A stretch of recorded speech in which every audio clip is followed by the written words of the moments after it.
Anak ko! Dok! Tulungan niyo ang anak ko! Dok, pakiusap. Gawin niyo ang lahat. Ang kapatid mo, Dexter! Baka kung anong mangyari sa kanya! Mami, ano ho bang nangyari? Nakita ko na lang siya. Nakabigti. Ano? Ikaw ang may kasalanan. Sinabi ko na sa'yo na huwag mong iiwan. Ano? Ba't naging kasalanan ko? 30 anyos na si Vito. Hindi na bata yan. May sarili din akong buhay at may problema sa opisina. It's actually your fault. Dahil ikaw ang nag-spoiled masyado kay Vito. Sa halip na iparahab mo, kinukonsinti mo. Dexter! Bumalik ka rito!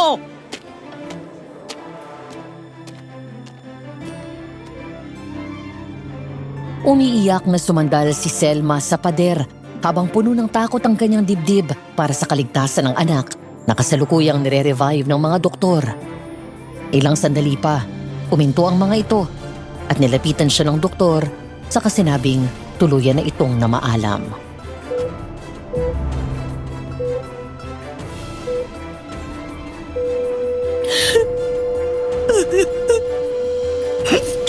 Hindi! Ang anak ko! Vito! Hindi ko pwedeng mamatay. Hindi mo pwedeng iwan si Mami. Kailangan mabuhay ka, anak! Maaari kitang matulungan, Mrs. Sino ka? Tawagin mo na lang akong Ponyong at kaya kong tuparin ang hiling mo. Kaya mong buhayin ang anak ko? Oo. Paano? Kunin natin ang katawan niya at iuuwi natin sa kubo ko. Anong gagawin mo? Bubuhayin ko ang anak mo.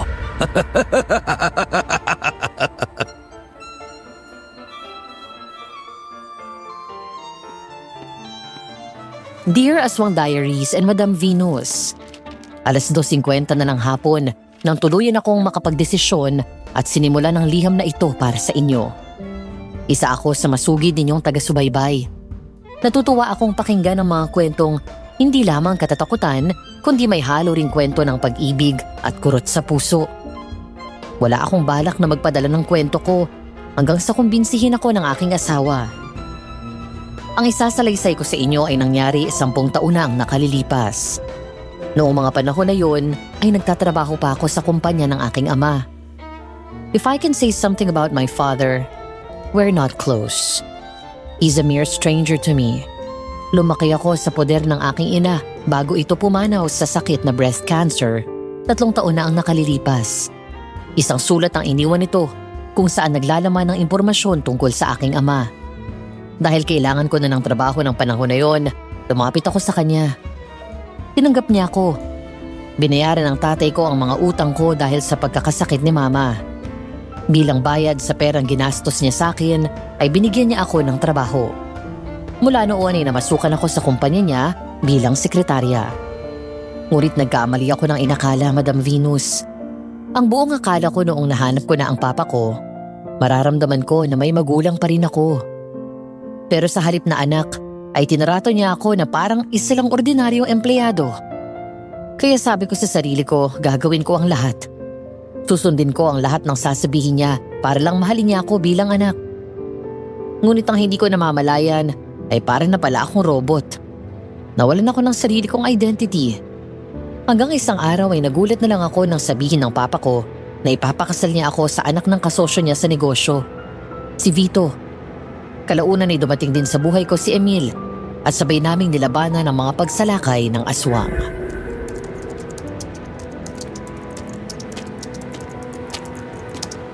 Alice, yung meeting namin ni Mrs. Selma Monteron, nakaschedule na ba? Yes, Papa. Confirmed na rin po nakasama ni Mrs. Montero ng anak niya. How many times do I have to remind you to call me sir? Always. At all times. Sorry, sir. Yan. Ganyan. Ang simple-simpleng bagay nakakalimutan mo. Sige, ipagtimpla mo ako ng kape. Yes, sir. Siya nga pala. sa meeting ko kasama si Mrs. Monteron. Sumama ka at magbihis ka ng maayos at elegante. Hindi yung pang-opisina. Yes, sir.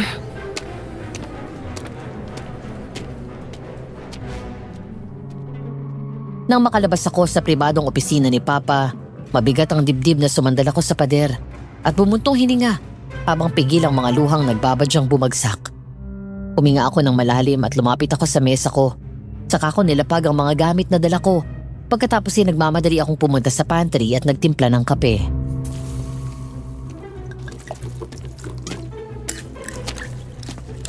Hanggang kailan ka ba magpapakamartir? Ang akala ko sa love life lang uso yun, pati pala sa pamilya. Naniniwala ako na magbabago pa rin ang tingin sa akin ni Papa. Eh kailan? Kapag naubos ng tubig sa Pacific Ocean. Girl, alam kong tatay mo si boss, pero ilang taong ka na nagtatrabaho dito pero hanggang ngayon, empleyado at hindi anak ang turing sa'yo. Eh kung sigaw-sigawan ka nga sa harap namin eh. Mas maayos pang pakikitungo niya sa ibang tao kaysa sa'yo. Okay lang ako, Amor. Fine. Okay na kung okay. Pero kung maisipan mong umalis, sabihin mo kaagad sa akin na tutulungan pa kita maghanap ng ibang trabaho. Alice, you deserve better. Salamat, Amor. Huwag kang mag-alala. Okay lang naman ako.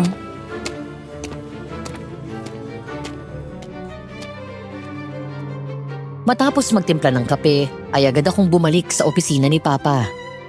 Bubuksan ko pa lang ang pinto nang marinig ko na may kausap ito sa telepono. Masaya ang boses niya at mukhang excited siya. Alam ko na kapag ganun ang kanyang mood, ay may niluluto itong bagong negosyo na malaki ang kikitain niya. Nga pala, Madam Venus, nabanggit ko ba na may ibang pamilya ang papa ko? Kaso hiwalay na sila ng kanyang asawa at ang mga anak niya dito ay walang pakialam sa kanya. Nasa Amerika na ang mga ito at may sariling buhay.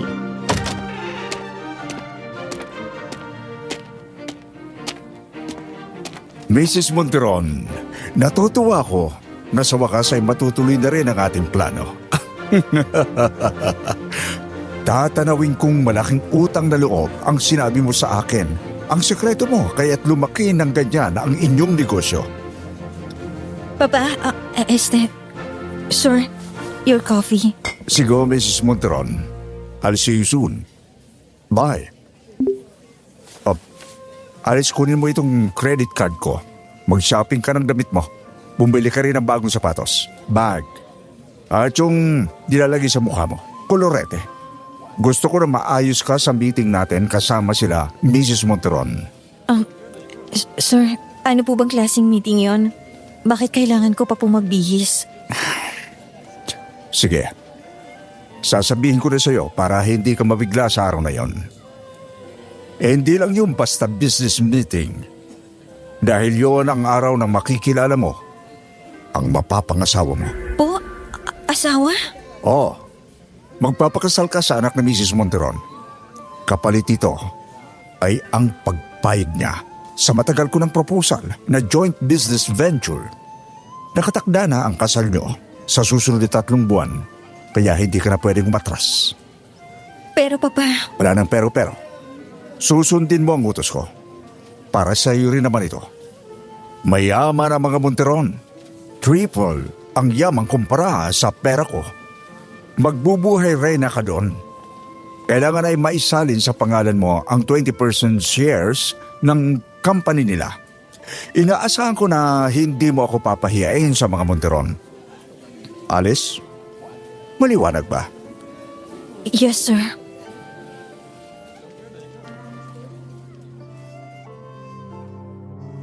Parang sasabog ang dibdib ko nang iparada ni Amor ang kotse sa harap ng restaurant kung saan naghihintay na ang papa ko at si Mrs. Monteron. Tumingin ako sa kaibigan ko. Si Amor ang nag-ayos sa akin at nag-makeup. Hinatid na rin niya ako para daw hindi na ako mag-commute. Hindi daw kasi bagay sa kulay puti na dress ko.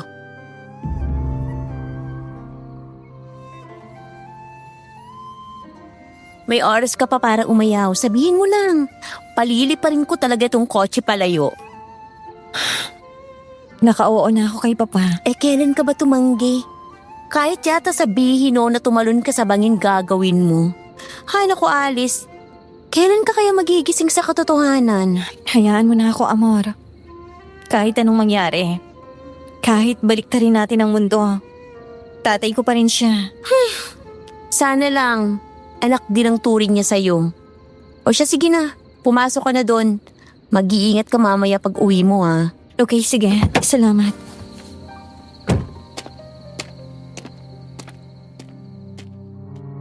Nang pumasok ako sa loob ng restaurant ay agad kong nakita si Papa sa isang mesa. Kausap ang isang may edad na babae. Mukha itong Donya. Medyo mataba, mestiza at may bahid ng puti ang buhok. Nang lumingon sa akin si Papa, ang kabang naramdaman ko ay biglang nawala nang umiti siya sa akin at kumaway. Nangilid ang luha ko sa mga mata dahil sa saya. Iyon ang unang pagkakataon nang umiti sa akin si Papa. Palapit na ako sa mesa nang may biglang sumabay sa aking matangkad na lalaki. Gwapo ito at mestizo. Pero may kung anong takot ang hatid sa akin ng mga mata niya.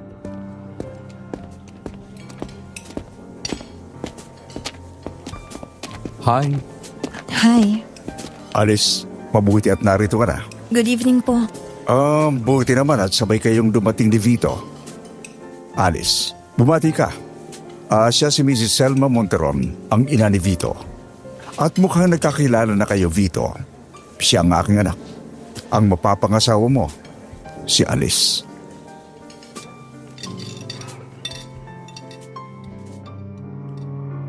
Pinigilan ko ang sarili kong umiyak ng mga sandaling yon, Madam Venus. Sa unang pagkakataon ay tinawag at pinakilala akong anak ni Papa. Pakiramdam ko ay lumulutang ang mga paa ko sa ulap sa sobrang saya. Pero dahil may iba kaming kasama, ay pilit akong nagpakapormal.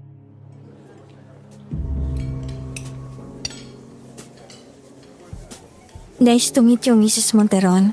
Sir Vito, good evening po. Nice to meet you too, Iha. At mami na lang ang itawag mo sa akin. Total naman ay ikakasal na kayo nitong anak ko. Mas maganda ka sa personal. Salamat po, sir. Huwag mo na akong ipo at tawagin na sir. Magiging asawa mo na ako. Sanayin mo ng sarili mo na Vito ang itawag mo sa akin. O kaya naman, babe, love, mahal, kahit anong gusto mo. Okay, Vito. Ang mabuti pa ay maupo na kayo at nang makakain na tayo at para mapag-usapan na rin natin ang tungkol sa kasal. Unang-una, dun tayo sa probinsya namin magpapakasal. Sa San Remedios. Uuwi kami doon at gusto ko sumama ka sa akin. Doon ka titira sa bahay habang inaayos ang kasal. Sige, pero paano po yung trabaho ko? Huwag mo nang alalahanin yon. Si Amor ang papalit sa'yo. Ngayon ang trabaho mo ay ayusin ang kasal nyo at maging mabuting asawa kay Vito. Opo. Sisiguraduhin ko na mag-i-enjoy ka doon sa baryo namin.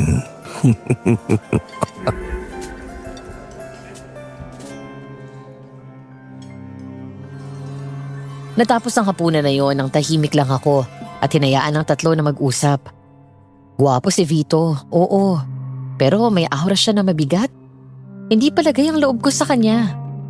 Pero sinantabi ko ang nararamdaman ko na yon dahil baka kaya ako nasasabi yun ay dahil ayoko naman talagang magpakasal sa isang lalaking hindi ko kilala. Nang gabing yon ay nagpakita ng sweetness sa akin si Vito. Hinayaan ko lang siya dahil sabi ko, kailangan sanayin ko ang sarili ko sa presensya niya. Kaya pagkatapos ng dinner at nagpresenta itong ihatid ako, hindi na ako tumanggi. Naiparada nito ang kotse sa harap ng apartment. Sumili pa ito saka itinuro yun.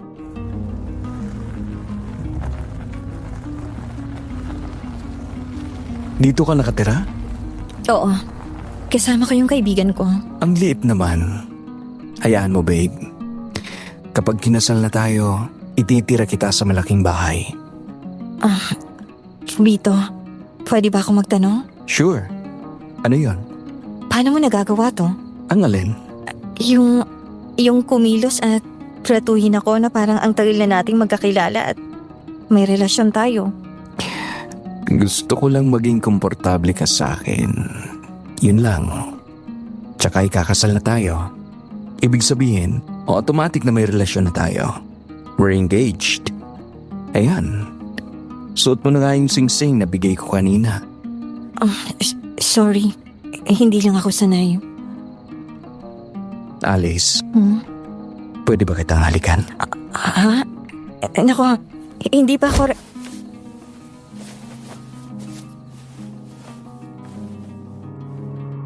Bago ko pa matapos ang sasabihin ko, ay hinila na agad ni Vito ang mukha ko. Naisip ko nung una na tama ito.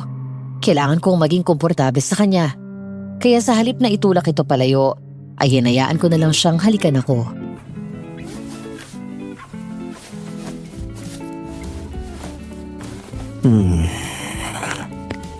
Mukhang wala ka pang masyadong alam. Is this your first kiss? Oo.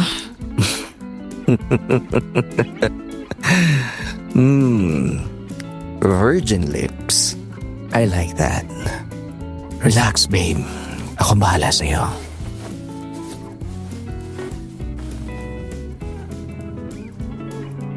Nang halikan ako nitong muli, ay mas mapusok at mas malalim na ang pinagsaluhan namin. Hanggang sa katagalan, ang halik nito ay nagiging mas mariin. Doon ko na siya pilit na tinulak nang nasasaktan na ako sa sobrang diin ng halik niya. Napalakas ako ng tulak kay Vito nang maramdaman kong kinagat niya ng mariin ang labi ko at sinipsip nito ang dugong lumabas doon.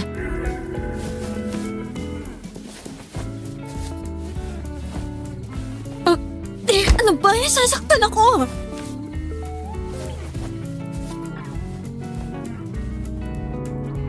Biglang napaatras ako at sumiksik sa pinto ng kotse. Nang pagtingin ko kay Vito ay nakangisi na ito sa akin na parang demonyo. Habang ang mga mata nito ay nanlilisik at mapula. Pinilig ko ang aking ulo at pinikit.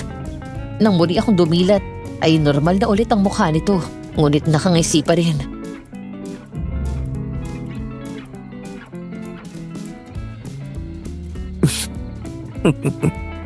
Sorry, babe. Masyado ako naging agresibo. Hindi ko lang napigil ang sarili ko.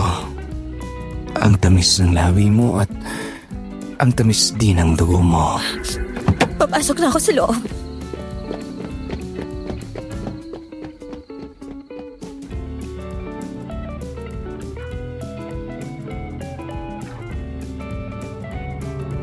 Lumingon ako sa paligid habang papasok ang kotseng sinasakyan namin ni Vito sa isang malaking bahay na may malawak na bakuran. Mula sa Maynila ay sinama ako ng mapapangasawa ko sa San Remedios, isang liblib na bayan sa isang probinsya sa Region 4. Sumakay kami sa eroplano at pagdating sa airport ay sinundo kami ng driver nito. Pagbaba ko ng sasakyan ay sinalubong ako ng hindi magandang pakiramdam sa bahay na yon.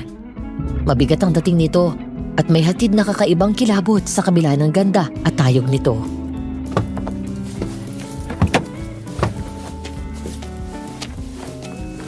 Alice, iha. Welcome home. Thank you po. Babe, simula ngayon, dito na tayo titira.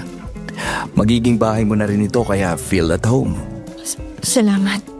Halika. Pumasok na muna kayo at ang mga katulong ng bahala sa mga gamit mo. Babe, gusto kong makilala mo ang kuya ko, si Dexter, at ang lola ko, si Lola Iska. Hello po. Nice to meet you. Nice to meet you too. Welcome dito sa bahay namin. Thank you. Mano po, Lola? Ay, kaawaan ka ng Diyos. Magandang bata. Sana'y magustuhan mo rito.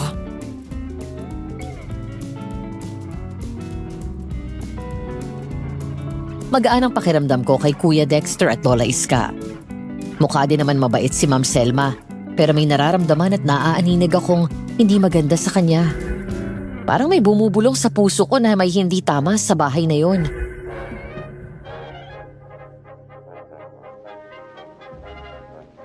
Habang hindi pa kayo kasal ni Vito, doon ka muna matutulog sa guest room. Okay po, ma'am. Ikaw na bata ka. Bakit naman, ma'am pa rin ang tawag mo sa akin? Ikakasal na kayo ng anak ko at magiging miyembro ka na rin ng pamilya. Mami na rin ang itawag mo sa akin. Sige po, Mami. Ang mabuti pa ay magpahinga ka na sa kwarto mo habang hinihintay nating maluto ang hapunan. Okay po.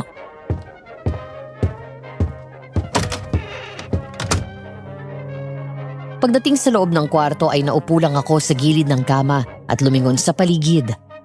Maganda at elegante ang silid na yon, pero hindi pa rin mawala ang misteryosong kaba sa dibdib ko. Kaya naman pumikit ako at huminga ng malalim. Baka sakaling mawala itong nararamdaman ko at dala lamang ng nalalapit na kasal namin ni Vito. Matapos yun ay muli akong tumayo at lumapit sa bintana, saka binuksan yun. Natingilan ako nang makita ang isang lalaki na nasa labas ng gate at kausap ni Kuya Dexter. Maya-maya ay tumingala ito sa akin at nakipagtitigan. Gwapo ito. Mas gusto ko ang kagwapuhan nito kumpara kay Vito. Maamo ang mukha, matangos ang ilong, mapula ang mga labi at maganda ang pares ng mga mata nito. Pero may bahid yun na kalungkutan. Hanggang sa magulat ako nang biglang bumukas ang pinto.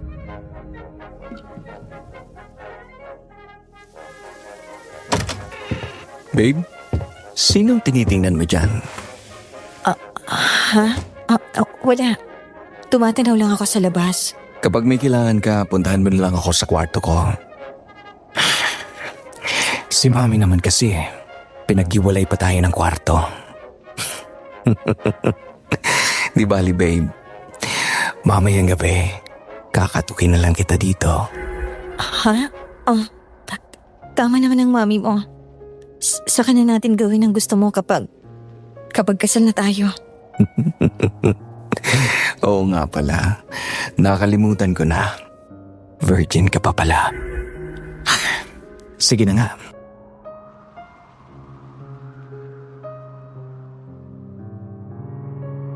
Lumipas ang mga oras, naging abala si Vito sa trabaho. Kaya ako naman ay namasyal sa bakuran ng mansyon. Pasado 5:00 na ng hapon at palubog na ang araw. Mas malamig na ang simoy ng hangin at may hatid na kilabot yon na gumagapang sa balat ko. Habang naglalakad ako, ay may biglang humablot sa akin mula sa isang makapal na halamanan.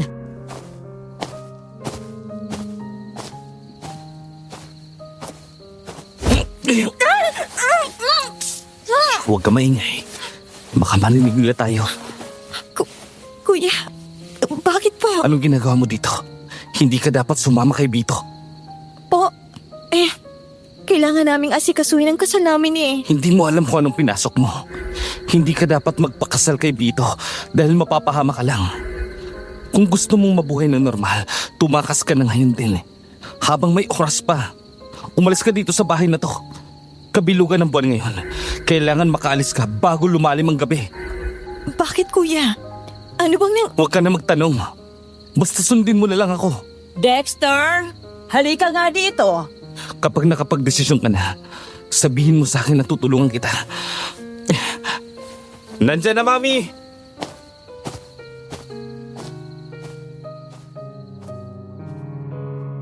Nang gabing yon, natapos kaming kumain ng hapunan na hindi sumabay sa amin si Vito.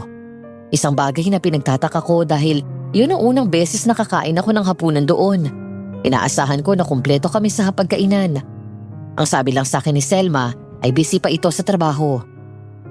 9:00 pasado na ng gabi. Nakaligo na ako at nakasuot ng aking pajama at t-shirt na pantulog. Nagsusuklay na lang ako ng buhok nang mula sa labas ay may narinig akong isang malakas na angil ng tila mabangis na hayop. Kasunod ng malakas na sigaw ng isang lalaki. Ano yun? Dahil parang malapit lang yon, bigla akong nag-alala sa lalaking narinig kong sumigaw. Kaya naman lumabas ako ng kwarto. Pero ang sumalubong sa akin ay ang madilim na paligid. Mula doon ay may naririnig pa rin akong angil ng mabangis na hayop at tunog na parang may kinakain itong hilaw na laman. Sinundan ko ang pinanggalingan ng tunog na yon at napunta ako sa likod bahay. Sa isang bodega na nakahiwalay mula sa mansyon. Dahan-dahan akong naglakad palapit doon. Sa halip na kumatok, may kung anong nagtulak sa akin na pumunta sa gilid at lihim na sumilip sa bintana.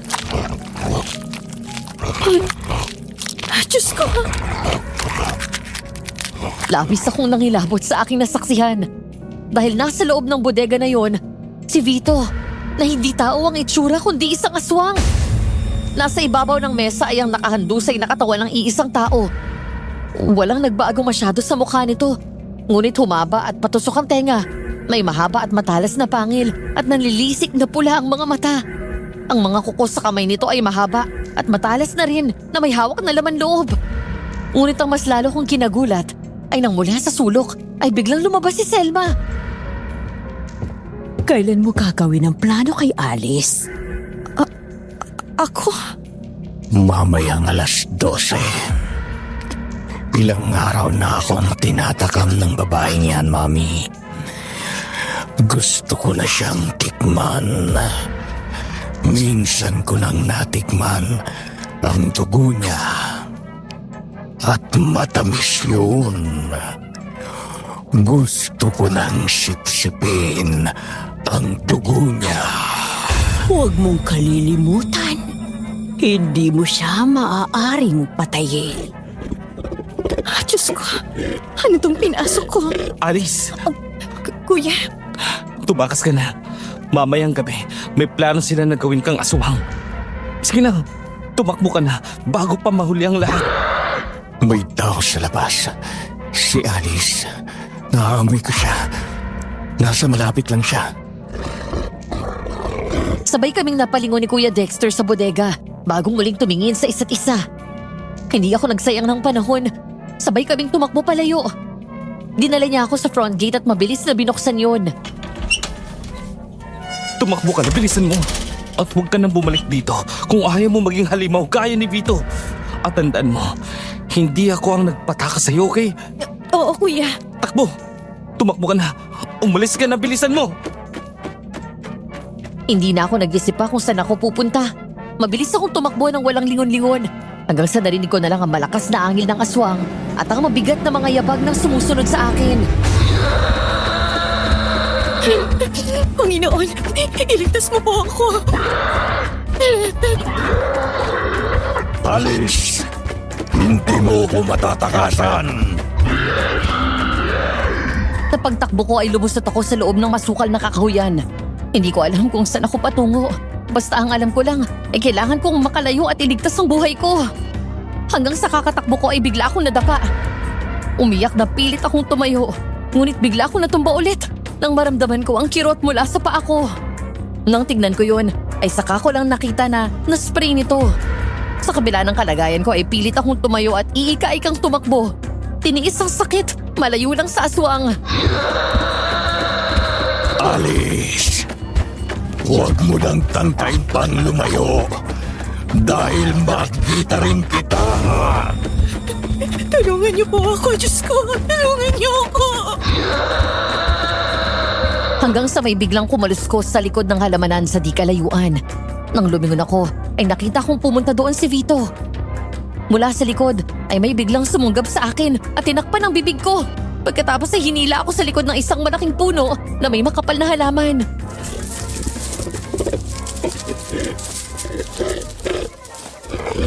Huwag kang maingay. Kung ayaw mong makita ka niya. Alice, lumabas ka dyan. Dito. Nakita ko siya sa banda dito.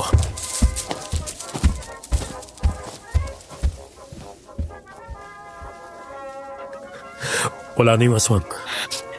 Tulungan mo ako. Pag-iusap.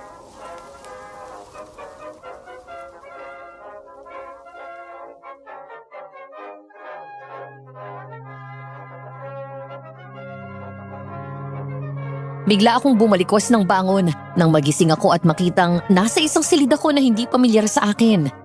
Ang damit ko ay duster, sa halip na ang pantulog na suot ko kagabi.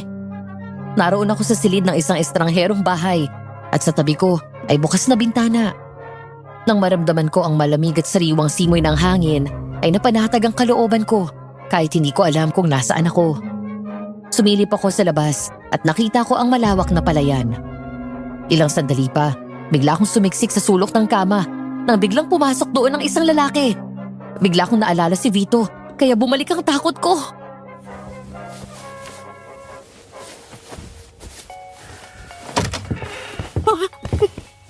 Sino ka? Nasaan ako? Huwag kang matakot, miss. Ako si Emil. Ako yung lalaking tumulong sa'yo kagabi. Nandito ka sa bahay ko. Nung umalis ang aswang kagabi, nawalan ka bigla ng malay dahil sa sobrang takot mo. Hindi ko naman alam kung saan ka nakatira kaya dinala kita dito. Huwag ka munang kikilos dahil medyo magapang pa mo. Salamat. Ikaw bang nagpalit ng damit ko? Huwag kang mag-alala, hindi ako. Yung babaeng kapitbahay ko. Anong pangalan mo? Alice. Ikaw yung babaeng bagong dating dun sa mansyon ng mga Monteron, di ba? Ikaw yung nakita ko sa bintana kahapon. Siya nga pala, nagandaan na ako ng almusal. Bumaba ka na dyan sa papag para makapag-almusal na tayo. Kaya mo bang maglakad? Oo. Kaya naman siguro. Pagkatapos, ihahatid na kita sa mansyon. Wag! Nagmamakaawa ako. Huwag mo ko ibabalik doon. Bakit naman? Pilit akong pinapakasal ng papa ko kay Vito. Kahit na ayoko. Natakot ako na baka may gawin siya sa akin na masama kaya tumakas ako. Tapos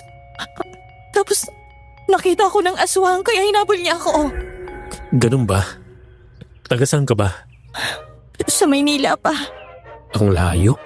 Wala akong ibang mapupuntahan. Emil, wala akong kilala dito.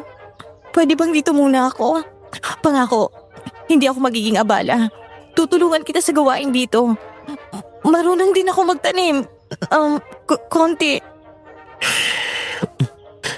Sige, dito ka muna kung gusto mo. Hindi naman kaya ng konsensya ko na pabayaan ka sa labas.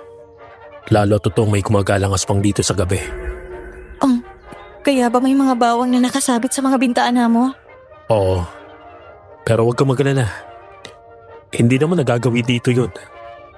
Naniniguro lang ako kaya ako nilagay yan.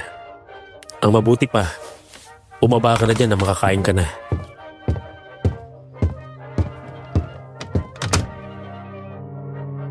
Kabaliktaran sa unang naramdaman ko sa bahay ni Vito, doon sa bahay ni Emil ay palagay ang loob ko. Magaan sa pakiramdam at panatag ang puso ko. Wala akong nararamdaman na anumang takot doon sa bahay o kahit na kay Emil. Matapos nilang kumain ng agahan ay nagpaalam muna ito sandali at pupunta daw ng bayan. Habang wala ang lalaki ay naisip ko na maglinis doon sa kubo para hindi lang ako nakaupo lang. Ilang sandali pa ay dumating na nga ito at may dalang dalawang malaking plastic.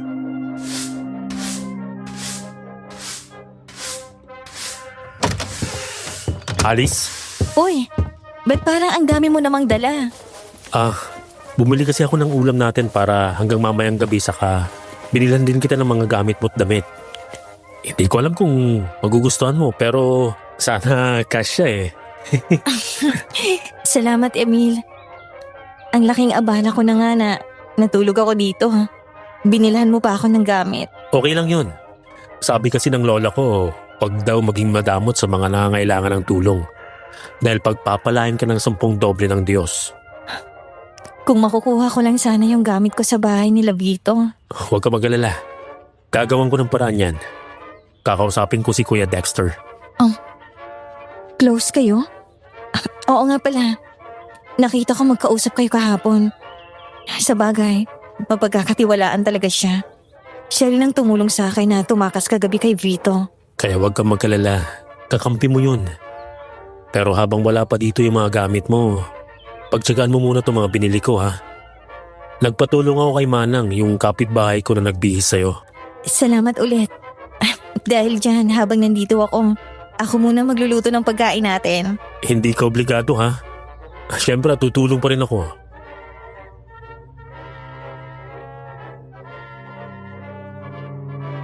Kinagabihan, dahil hindi pa ako dalawin ng antok, lumabas ako ng kwarto at tumanaw sa labas ng bintana.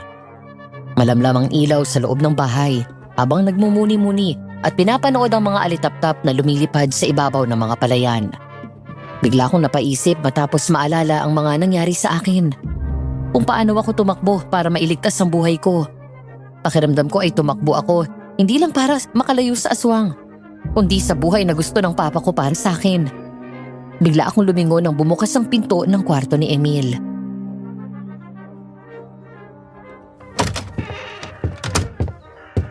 Oh, nandito ka pala. Ang akala ko tulog ka na. Hindi pa ako inaantok eh. Ako rin. Gusto mo ng pampantok? Umiinom ka ba ng beer? Oo naman. Ano nga palang gusto mong ulam bukas ng tanghali? Yun ang iluluto ko. Ikaw, ano bang gusto mo? Kung anong gusto mo, yun ang iluto natin. Yung gusto ko? Tinatanong mo kung anong gusto ko? Oo naman, bakit hindi? Parang masarap magluto bukas ng bistek Tagalog. O sige, yun ang ulam natin.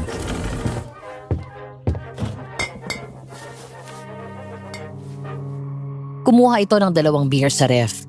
Pagkatapos ay konting pulutan, saka pumesto sa harap ko. Ngumiti ako at uminom doon, saka muling tumanaw sa labas. Muling bumalik ang tingin ko kay Emil nang maramdaman ko na nakatingin ito sa akin.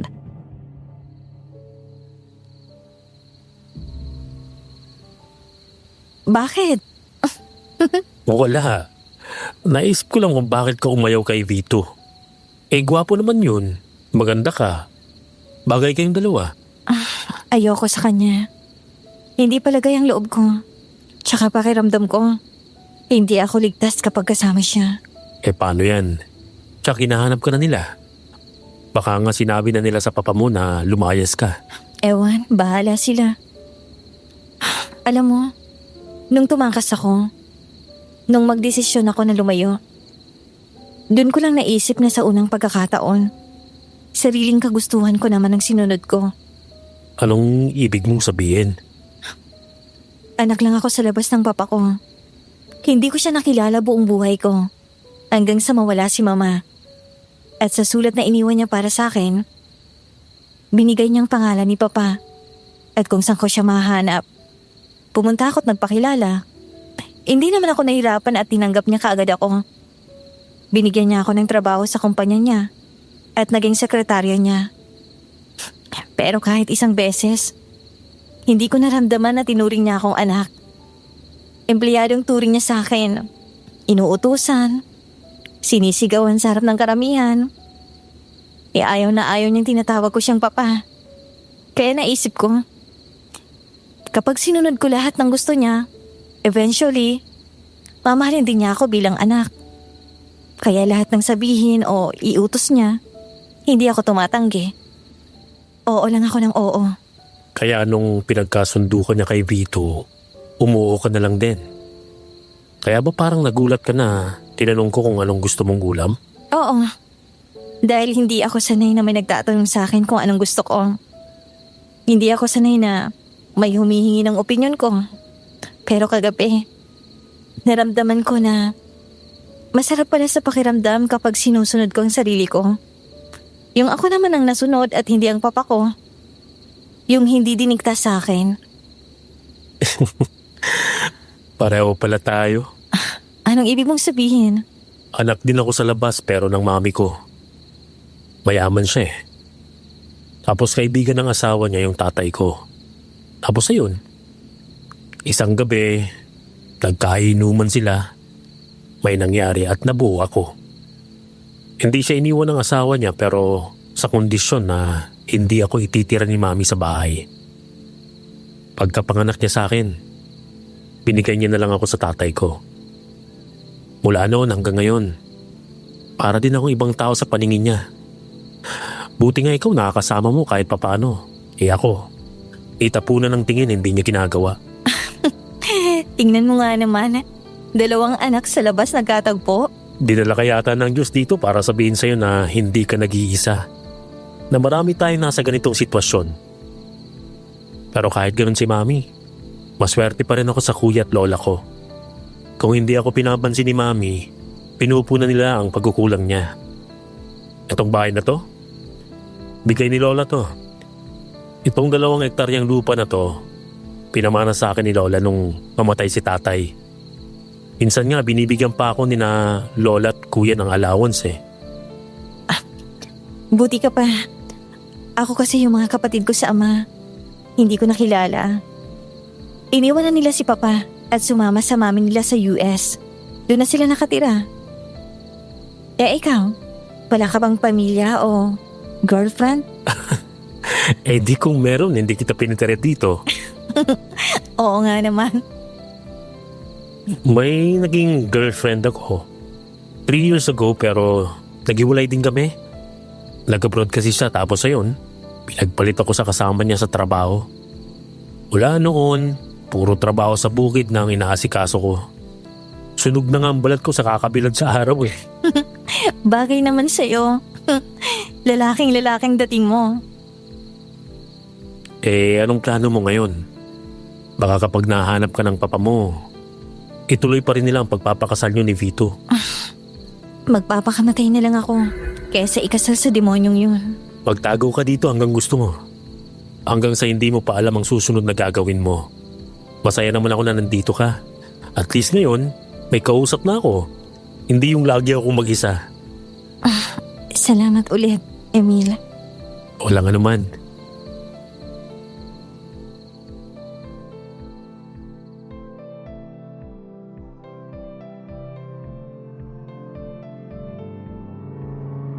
Ilang araw na ang nakalipas mula nang pansamantala akong kupkupin ni Emil. Naging maayos naman ang pagsasama namin. May mga pagkakataon na hinahayaan niya akong tumulong sa bukid bukod sa mga gawaing bahay. Dumating na sa punto na hindi kami nagkakasundo sa mga bagay-bagay, pero agad din namin yung inayos at napag-uusapan. Isang araw, nagpaalam ito na aalis at pupunta sa kabilang bayan para dalawin ang kamag-anak nito sa father side. Dahil wala akong phone, hindi ko matawagan o ma-text si Emil. Pasado 10:00 na ng gabi nang hindi ako makatiis dahil sa pag-aalala. Lumabas ako ng bahay at naghintay sa bakuran. Tinatanaw ang daan baka sakaling parating na ito.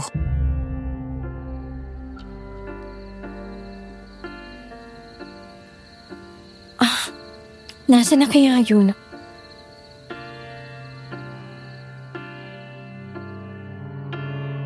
Noong nakaraang gabi ay may nakita akong bangkay sa kabilang sityo.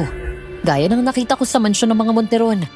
Wakwak ang tiyan, walang laman loob at halos naubos ang dugo sa katawan at alam ko na si Vito ang pumatay doon. Dahil doon ay hindi ko maiwasan na mag-alala para sa kaligtasan nito.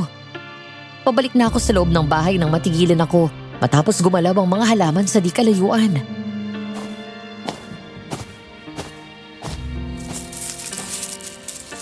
Emil? Ikaw na ba yan? Emil? Bigla akong napaatras nang marinig ko ang pamilyar at nakakatakot na tunog na yon na parang humihinga na mapangis na hayop. Mabilis na kumalabog ng malakas ang dibdib ko. Gano'n na lang ang panlalaki ng mga mata ko nang mula doon ay lumabas ang isang aswang. Lalaki rin ito at medyo matanda at pareho sila ni Vito. Mukha nito ay gaya ng normal na tao, ngunit ang tenga ay matulis. Nalilisik ang pulang mata. May matalas na pangil at mahahabang kuko. Sino ka? Kailangan ko ng pagkain. Umalis ka na. Wala akong pagkain dito. Ikaw ang sinasabi kong pagkain.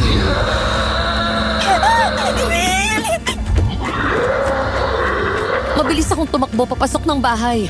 Bago pa ako naabutan nito ay nakapasok na ako sa loob. Agad kong tinulak ang pinto, ngunit naabutan ako ng aswang. Pilit nitong binubuksan yon, habang pilit kong nilalabanan ito. Naiyak ako sa sobrang takot. Doon ko lang naalala na walang nakasabit na pangontra sa pinto dahil hindi naman kami sinasalakay ng aswang mula nang tumira ako doon, kaya kampante ako. Samantalang mas nananaig ang lakas nito at naitutulak ang pinto. Halos sumagis ako at napaupo sa sahig. Akin ka na ngayon. Mabilis akong tumakbo papunta ng kusina. Nasa kitchen counter na ako at nahawakan ko na ang garapon ng asin nang maabutan ako ng aswang. Kinablot ako nito sa buhok at hinila, kaya nabitawan ko ang garapon at nabasag yun. Pagkatapos isinakal niya ako at kahit na mas matanda ito, nagawa pa rin niya akong iangat sa sahig.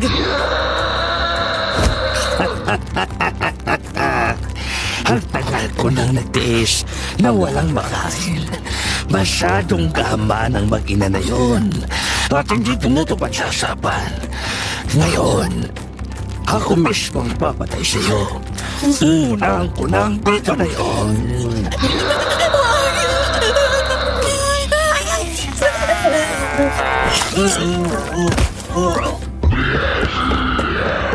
Kahit nasakal ako nito, inipon ko ang lakas ko at tinusok ang mata nito ng kuko ko. Agad ako nabitawan nito at nahulog sa sahig. Halos mahimatay ako ng kakaubo at sobrang pangihina. Pero pinilit kong gumapang na makita ang mga asin na nakakalat sa sahig. Panginoon, tulungan niyo po ako. Pupunta.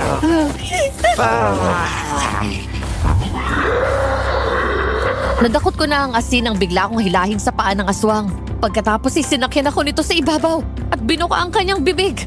Nang kakagatin ako nito, ay bigla akong pinakain dito ang asin at mula sa likod ay may sumaksak dito. Animal ka! Nawala lang ako saglit pero pinasok mo ang bahay ko!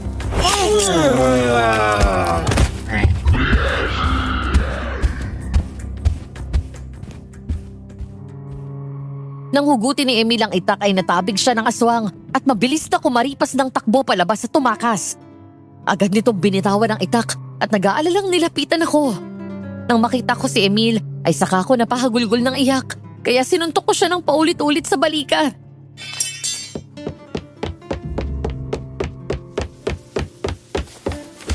Nakakainis ka.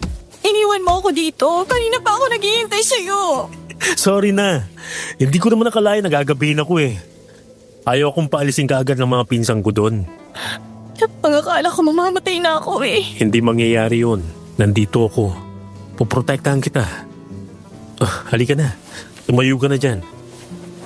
Oh, may sugat ang kamay mo. Dahil sa bubog siguro yan. Galing din sa garapan na nabasag. Pumunta ka na sa kwarto mo at susunod ako doon para gamutin yan.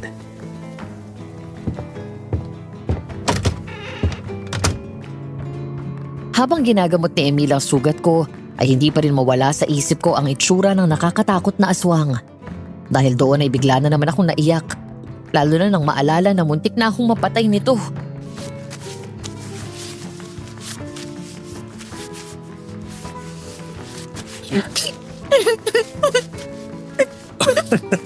Oh, ba't umiiyak ka na naman? Kasi natakot ako eh. Ang akala ko katapasan ko na. Buhay ka pa naman eh. Paano kung nahuli ka ng dating? Ikaw kasi ang tagal-tagal mong umuwi. Ikaw naman oh. Tahan na. Dumating naman ako diba? Ang importante ligtas ka. Tahan na. Para kang batang umiyak eh. Nga pala, yan ba yung aswang na humabol sa'yo nung makita kita sa kakahuyan? Hindi, iba pa yun. Ha? Dalawang aswang? Kailangan malaman to ni Kapitan at ng mga pulis para mabigyan ng babala yung mga tao dito sa San Remedios. Pero hindi ko masyadong maalala yung itsura ng unang aswang.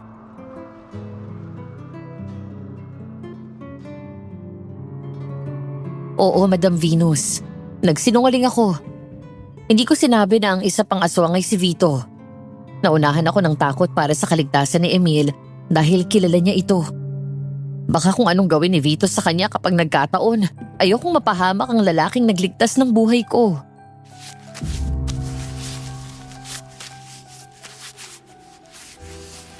Huwag kang mag-alala. Makikilala din natin siya oh. Oh, ayan. Okay na yung sugat mo. Matulog ka na. Aayusin ko lang dun sa labas. Paglalagay na ako ng mga pangontra pati sa pinto. Sige, good night. Good night.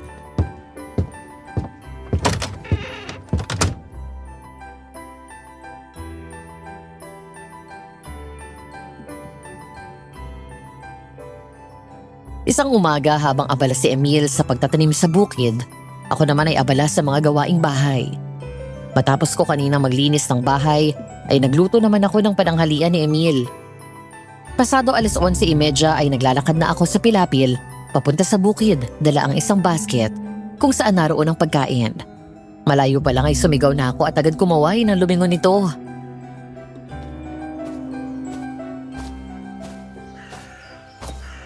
Emil! Emil! Oh, bakit pumarito ka pa? Uuwi naman ako eh. Uuwi? Anong oras pa? Kahapon umuwi ka 2:00 ng hapon. Nalipasan ka na ng gutom. Magugas ka muna ng kamay tapos kumain ka na hanggat mainit pa ito.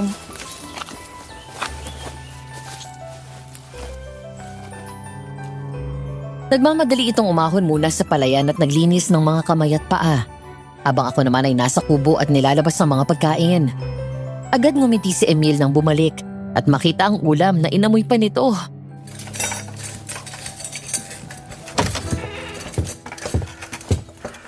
Wow! Ang bango ah. Ano to? Para siyang adobo pero may kamatis. Adobo sa kamatis kung tawagin namin. Natutunan ko lang to kay mama nung buhay pa siya. Pinakulaan lang sa bawang, sibuyas, kamatis yung baboy. Tapos tinimplahan ng toyo at konting tomato sauce.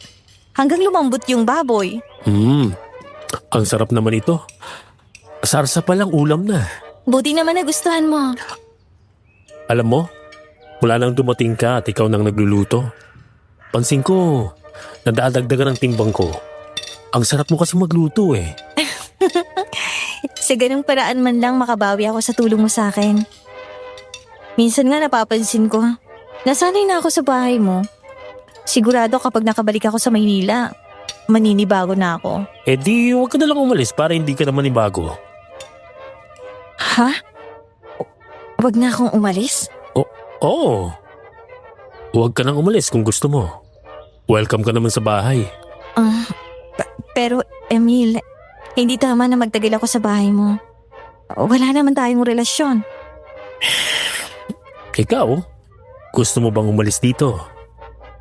Gusto mo bang bumalik sa Maynila? Doon sa tatay mo na hindi ka naman pinapahalagahan. Ayoko. Ayoko na sanang umalis dito. Kung ganon, huwag ka na nga umalis. Dito ka na lang kasama ko.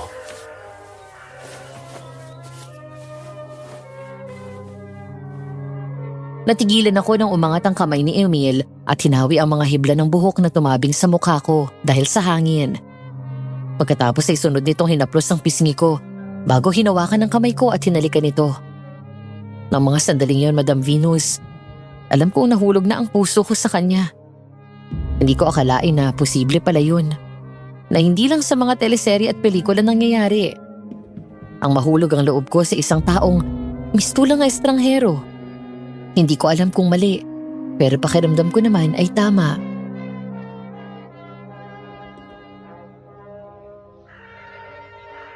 Dito ka na lang, Alice. Dahil nasanay na akong nasa tabi kita. Pero paano si Vito?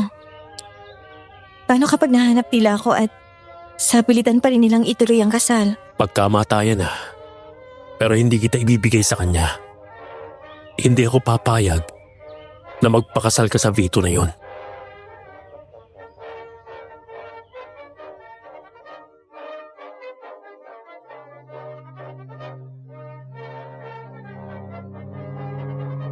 Lumipas pa ang mga araw at linggo. Habang nagtatagal ako sa piling ni Emil, mas lalo kaming napapalapit sa isa't isa. Mas lalong lumalalim ang samahan at nararamdaman namin. Unti-unti nang nabubuo sa isip ko na hindi na ako aalis pa. Ngayon ay iisipin ko naman ang sarili ko. Pipiliin ko naman maging masaya. Yung ako naman ang masusunod at hindi ako susunod na lang sa gusto ng iba. Isang araw dinala ako ni Emil sa bayan para mamasyal at bumili na rin sa palengke at grocery ng mga pagkain sa bahay.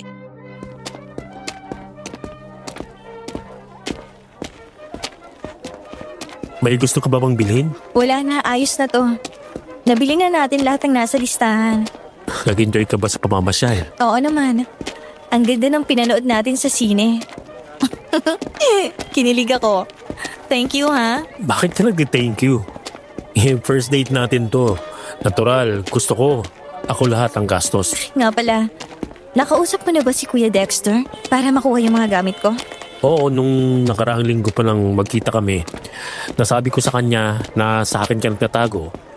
Nakahinga nga siya ng maluwag dahil alalang-alala sila ni Lola Iska sa'yo. Tiyempo daw siya na wala sa bahay si Ma'am Selma at Vito. Mabuti naman kung ganon. Pero kung hindi na ako aalis dito, paano si Vito? Hindi pa rin ako ligtas dahil tsak na malalaman niya ang pinagtataguan ko sa ayaw at sa gusto natin. Di ba sabi ko, akong bahala sa'yo. Magtiwala ka sa akin dahil hindi kita pababayaan. Kung sakaling mahanap nila tayo, huwag kang mag-alala. May pagtataguan pa tayo. Ang mabuti pa, umuwi na tayo at malapit na magdilim.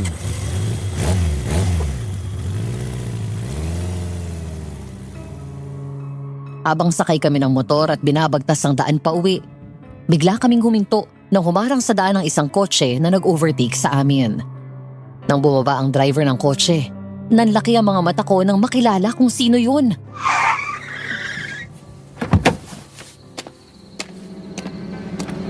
Sa wakas, nahanap din kita. Vito! Kumapit ka. Alice! Nang palapit na si Vito ay biglang pinasibat ng mabilis ni Emil ang motor. Mahigpit akong yumakap sa bewang niya habang panay ang lingon. Nanlalaki ang mata ko nang makita na nakasunod sa amin ang sasakyan nito. Sinusundan niya tayo! Sira ulo talaga yan. Emil, mag-ingat ka sa pagmamaneo, baka mabangga tayo! Hindi, akong bahala. Sinubukan ni Emil na mas bilisan pa. Pero dahil kotse ang dala ni Vito, ay naunahan pa rin kami nito at hinarang ang kotse sa daan. Sa halip na umikot ay nakita ko ang galit kay Emil. Pinatay nito ang makina ng motor at hinubad ang helmet. Mula sa loob ng compartment ng motor ay may kinuha itong kutsilyo. Hindi yun ordinaryong patalim, kung hindi gaya ng isang military knife. Ano bang problema mo? Wala akong kailangan sa'yo. Yang babae niya ang kailangan ko.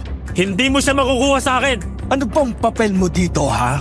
Ikakasal na kami. Hindi kayo ikakasal. At anong plano mo, ha? Ang igaya siya sa'yo? Isang demonyo? Hahadlangan ko ang lahat ng masamang balak mo. Kahit kailan talaga papansin ka. Alam mo, mula nang pinanganak ka, salot ka! Ha, talaga? Akong salot? Bakit?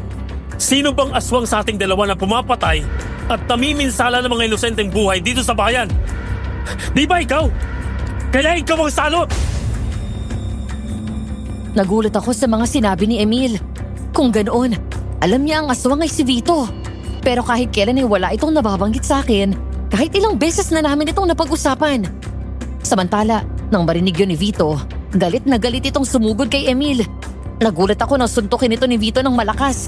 Napahiga siya sa semento at agad akong nilapitan at hinablot sa braso. Ikaw pa lang ang babaeng nagbigay sa akin ng ganitong matinding problema. Masyado kang maarte. Sasama ka sa akin. Hindi! Hindi ako sasama sa'yo! Hindi ako magpapakasal sa isang demonyong tulad mo! Wag na wag mo akong gagalitin, babae. Dahil hindi mo magugustuhan ang gagawin ko sa'yo. Hindi na ako natatakot sa'yo!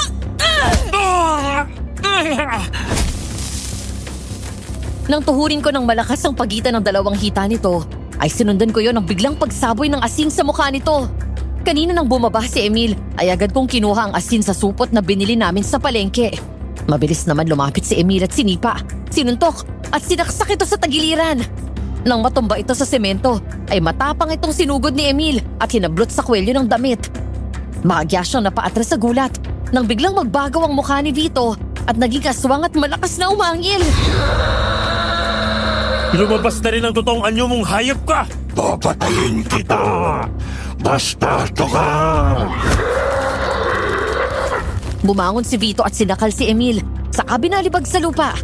Hindi naman ito nagpatalo at sinakal din sa leeg ang aswang. Nang tumingala ako, doon ko lang nakita ang bilog na buwan. Lalapitan ko na sana ang dalawa para sabuyan ito ng asin nang may humablot sa braso ko. Nang lumingon ako, nakita ko si Selma. Galit at masama ang tingin sa akin. Subukan mong saktan ang anak ko! Hindi na tao ang anak nyo! Demonyo na yan! Hindi demonyo ang anak ko! Nagbabaliw ka na! At ikaw na babae ka. Sasama ka sa amin ngayon at matutuloy ang kasal.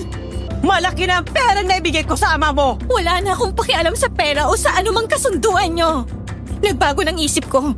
Ngayon sarili ko naman ang susundin ko. At hindi ang kung anong idinidikta nyo sa akin. Niloko nyo kami ni Papa. At tinago mong totoong katauhan ni Vito. Pumayag ka mismo sa kasal na to. Dahil ang akala ko mati yung tao ang anak mo. Hindi ko akalain na sa isang kampo ng Diablo mo ako ipapakasal. Bitiwan mo ako! Malakas kong tinulak ang matandang babae.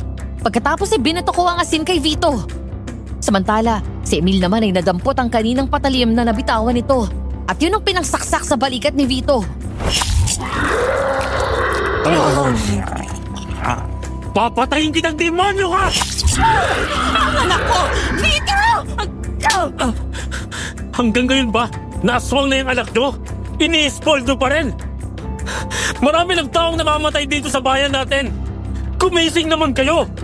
Hindi na tao yan. Wala kang pakialam! Dahil mas mahalaga na hindi magutom ang anak ko! Bakit? Sino ka ba? Oo nga naman, no? Sino ba ako? Halika na. Umalis na tayo. Bilis! Baka abutan na naman niya tayo! Anong tinatanga-tanga mo dyan mo? Tigilan mo sila! Anis! Bumalik ka dito! Anis!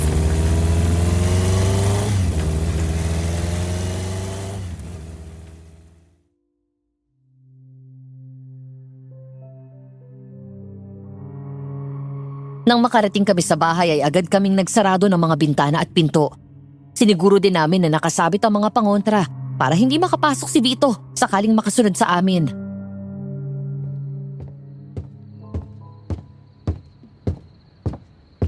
Huwag ka mag-alala. Hindi naman alam ni Vito at Ma'am Selma itong bahay. Dito muna ako sa kwarto. Sandali lang. May problema ba? Pansin ko mula pa kanina na pauwi tayo, bigla ka nilang nanahimik. Kailan mo pa alam na aswang si Vito? Matagal na. Bakit hindi mo sinabi sa akin? Ikaw, bakit hindi mo sinasabi sa akin na si Vito ang aswang na mahabol sa'yo? Dahil natatakot ako na saktan ka ni Vito. Lalo na't nalaman ko na kilala mo siya ng personal. Ayokong madamay ka sa problema ko. Ayokong may mangyaring masama sa'yo. Ayoko lang din madagdagan ng takot mo kapag nalaman mo na alam kong aswang si Vito. Ayoko maramdaman mo na hindi ka ligtas sa piling ko. Dahil baka kapag nalaman mo na kilala ko siya ng personal. Natatakot ako na umalis ka tapos hindi ka na bumalik.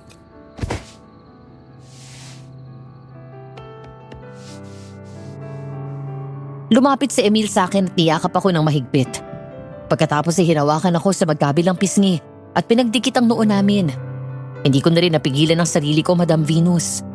Nang halikan ako ni Emil sa labi, ay agad akong tumugon.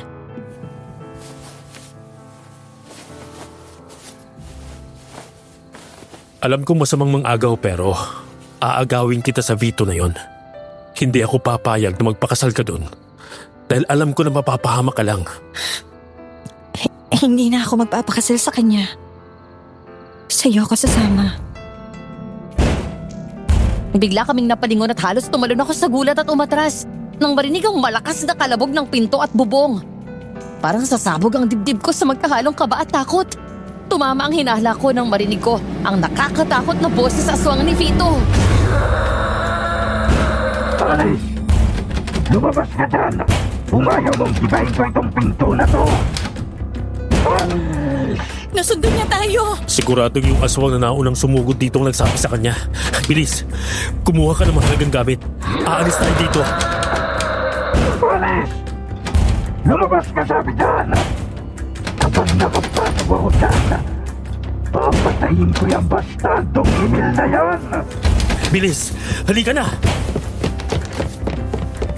Hinablot ko ang bag saka nagmamadali kaming lumabas ni Emil sa likod bahay. Dahan-dahan at halos gumapang kami sa damuhan palayo.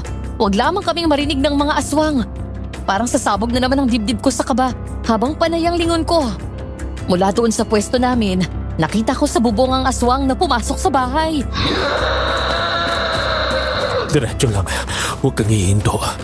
Kailangan makalabas tayo dito. Natatakot ako, Emil. Lakasan mong loob mo. Kasama mo ako. Hindi kita iiwan. Anis! Lumabas ka dyan! Mukhang nakitakas na agad sila. Kasalanan mo to, tanda.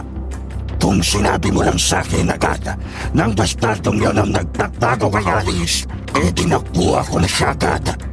Hanapin ang babae yon. Binilisan namin ang gapang hanggang sa nakalayo kami. Doon kami tumayo ni Emil at magkahawak kamay na tumakbo ng mabilis palayo. Walang lingon-lingon. Basta tumatakbo lang kami na walang tigil. Hanggang sa narinig na lang namin na may nakasunod sa amin. Nandito sila! Anis! Diyos ko! Emil! Ayun na sila! Bilisan mo! Pero kahit anong bilis ng takbo namin, ay naaabutan pa rin kami ng dalawang aswang. Bigla kaming huminto at agad hinaharang ni Emil ang sarili niya nang masukol kami ng mga ito. Nilabas nito ang itak at may inabot siya sa akin na isang bag. May laman yung isang malaking supot na may laman na parang pulbos at isang katulad ng isang latigo. Ibato mo sa aswang yung pulbos na yan at hatawin mo sila ng buntot pagi kapag nagtangka silang lumapit. Ibigay mo sa akin ang babaeng mapapangasawa ko, Emil! Hindi na siya sa'yo! Naagaw ko na siya! At akong mahal niya! Hindi ikaw! Tumahimik ka! Walang sayo dito! Dahil hindi ka naman dapat na buhay! Malas mo! Dahil nandito na ako! Papatayin kita! Kung kaya mo! Nanlaki ang mga mata ko nang sabay sumugod ang dalawang aswang. Mabilis ang galaw ni Emil. Winasiwas niya ang itak sa hangin at tinamaan ng talim nito ang matandang aswang. Bigla itong napaatras, sabay hawak sa dibdib nitong nasugatan. Habang si Vito ay nalundagan si Emil. Natumba ang dalawa sa lupa at gumulong. Mabilis akong kumilos at tinataw ng buntot pagi si Vito. Kukuhanin ko pa lang ang sinabi ni Emil na pulbos. Nagulat ako nang bigla akong hablutin mula sa likod ng matandang aswang. Binalibag ako nito sa lupa at nakalmot sa braso ng mahabang kuko nito.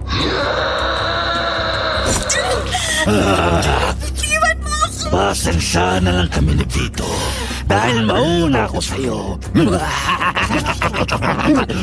Balita ko ay matamis ang dugo mo kaya nababaliw sa'yo ang isang yun. Mga demonyo kayo! Hindi niyo matitikman kahit isang patak ng dugo ko! Bukod sa buntot pagi at pulbos, nakita ko rin doon ang patalim na ginamit kanina ni Emil. Kinuha ko yun at agad sinaksak sa dibdib ng aswang ng Marien hanggang sa bumaon ng patalim sa puso nito. Pagkatapos ay binuto ko ito ng pulbos. Malakas na sumigaw ang aswang na parang napaso ito dahil may nakita kong usok na lumalabas sa katawan nito.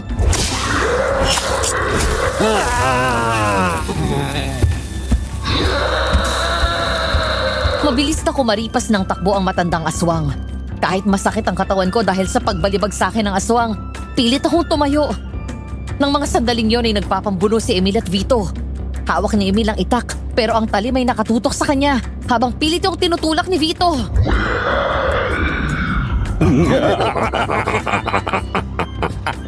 Hindi ka mananalo sa akin kahit kailan, Emil! Dahil wala kang lugar dito sa mundo o kahit sa pamilya namin. Sa'yo na ang sinasabi mong pamilya ko.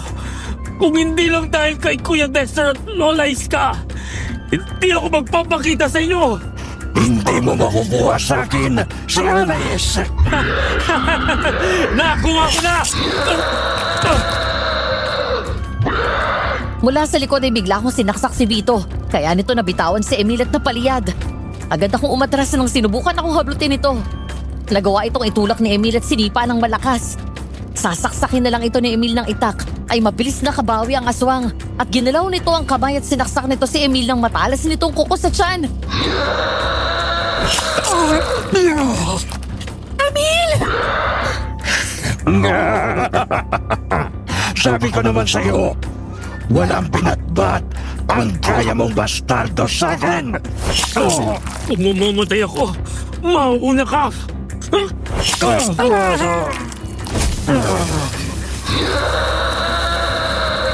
Muling sinaksak ni Emil si Vito at bigla kong binato ito ng pulbos sa mukha at doon siya sumigaw ng malakas.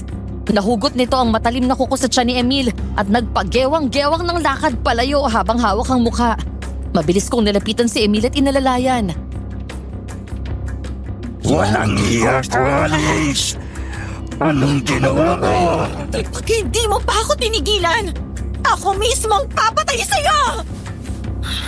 Emil, halika na! Vito! Vito, anak! Nasaan ka? Tulong!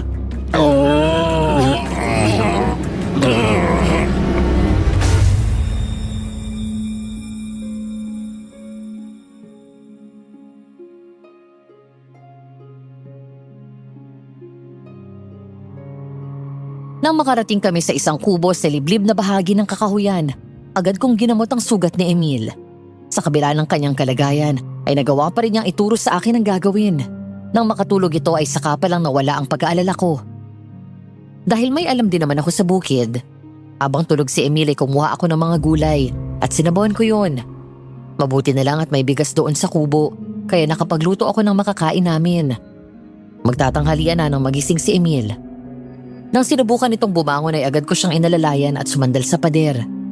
Mabilis akong kumuha ng tubig at pinainom sa kanya. Pagkatapos sinaupo ako sa gilid ng papag.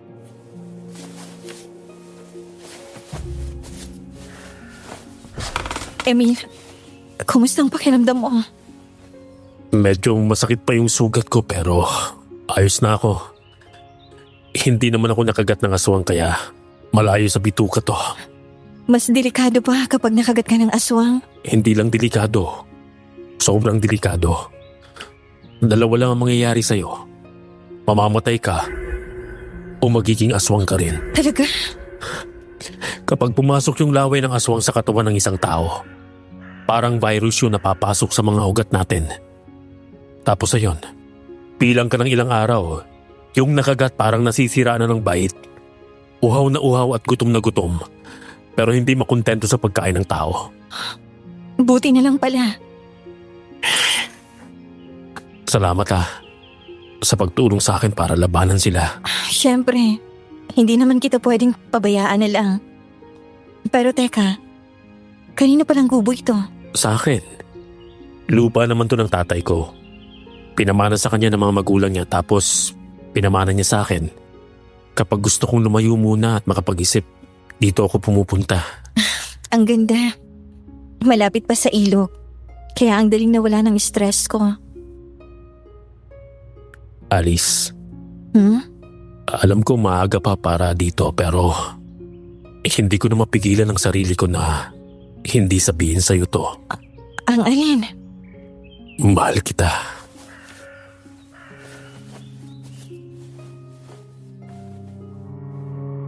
Sa halip na sumagot ay nilapit ko ang mukha ko at hinalikan ng matagal si Emil sa labi. Hindi naman niya ako binigo at agad tumugon sa halik ko. Matapos yun ay yumakap ako sa kanya at sinandal ang ulo ko sa dibdib niya at pinikit ang mga mata ko.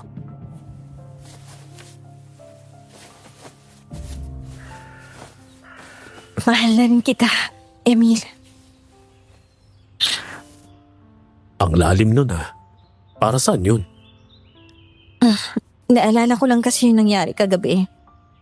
Sobrang takot ko nang masaksak ka ni Vito. Ang akala ko, may mangyayari ng masama sa'yo. Wala yung mangyari yun. Pwede nila akong masaktan pero hindi nila akong mapapatay. Dahil may suot akong protection. Anong proteksyon? Itong kwintas na to. Bigay ito ni tatay parang anting-anting.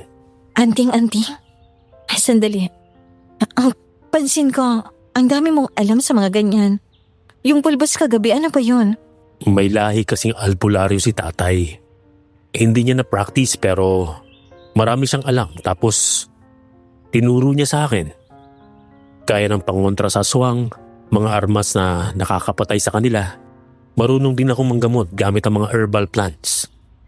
Yun namang pulbos na yon, gawa yun sa dinurog na asin. May abo tapos kiniling na sanga at dahon ng kamangyan. Ang galing mo naman. O baka naman may love ka lalo sa akin yan. Ako mo? Eh di wag. Uy, joke lang. Ito naman So hindi ka naalis dito sa akin? Hindi na. Ayoko nang balikan ang buhay ko sa Maynila. Pero sana, matapos ng problema natin sa aswang. Konting tiis na lang. Magpapalakas lang ako tapos papatayin ko yung Vito na yan. May napansin ako mula nang magkaharap kayo ni Vito. Bakit palagi ka niyang tinatawag na bastardo? Tsaka bakit parang ang lalim ng galit mo sa kanya? Tao po. Emil?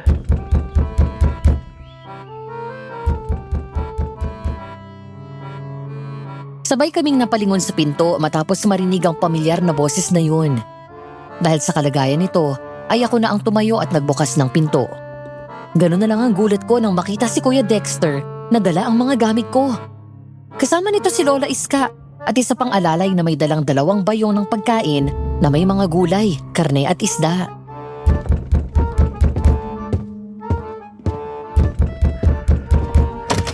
Kuya Dexter! Lola! Anong ginagawa niyo dito? Hi, Alice. Kuya, pasok kayo.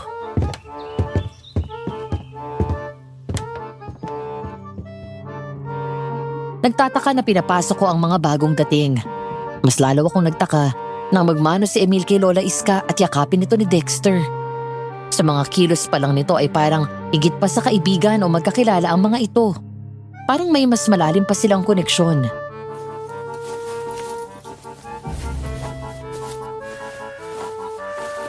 Alice, eto na yung mga gamit mo. Pasensya ka na kung ngayon ko lang nadala. Palagi kasi nasa bahay ang mami. Hindi umuwi mula kagabi, kaya naitakas ko. Salamat, Kuya Dexter. Pero paano niyo nalaman to? Kabisado na namin tong si Emil eh.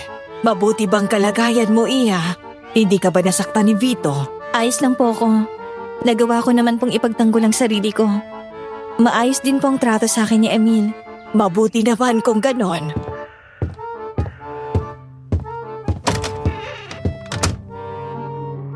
Nang pumasok sa loob ng kwarto si Lola Iska, pasimple akong nakinig sa usapan nila habang tinitingnan ko isa-isa ang mga gamit sa bag at bagahe ko. Tinubukan kong buksan ang phone ko pero wala na itong baterya, kaya agad kong chinarge yun. Mabuti na lang at may kuryente doon kahit nasa loob kami ng kakahuyan.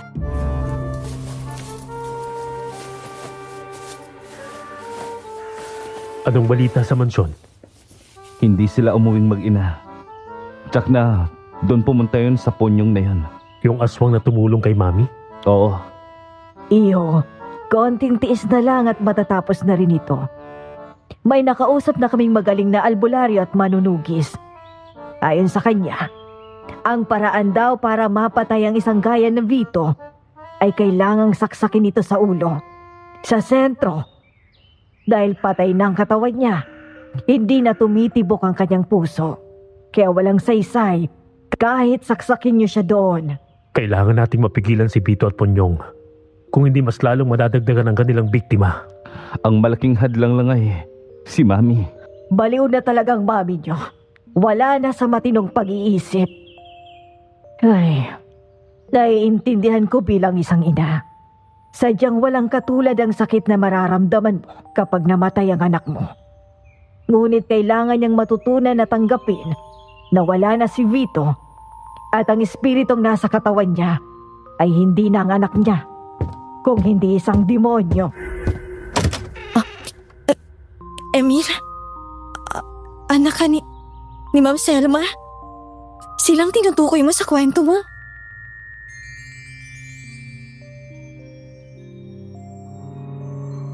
Nang malaman ko ang totoo ay hindi na ako kumibo pa kay Emil. Hanggang sa makaalis na sila Kuya Dexter at Lola Iska ay tahimik pa rin ako.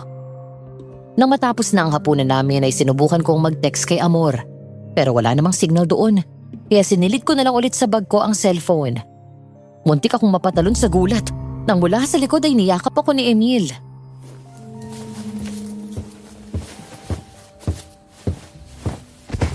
Bakit kanina ka pa tahimik?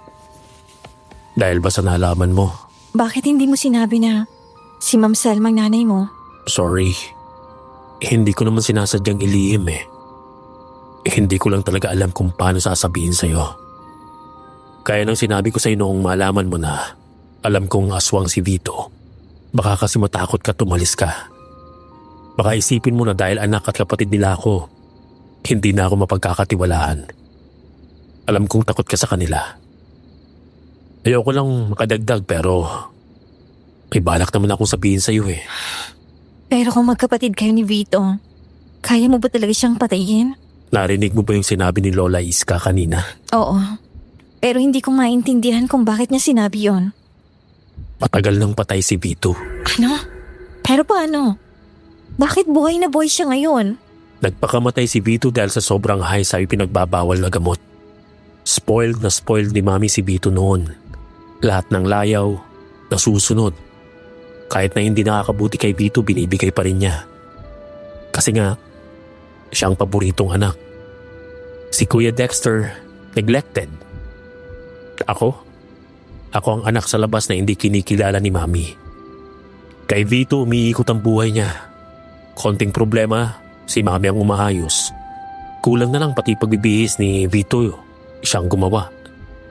Nung malulong sa pinagbabawal na gamot si Vito, sa halip na iparehab niya, kinonsinti niya.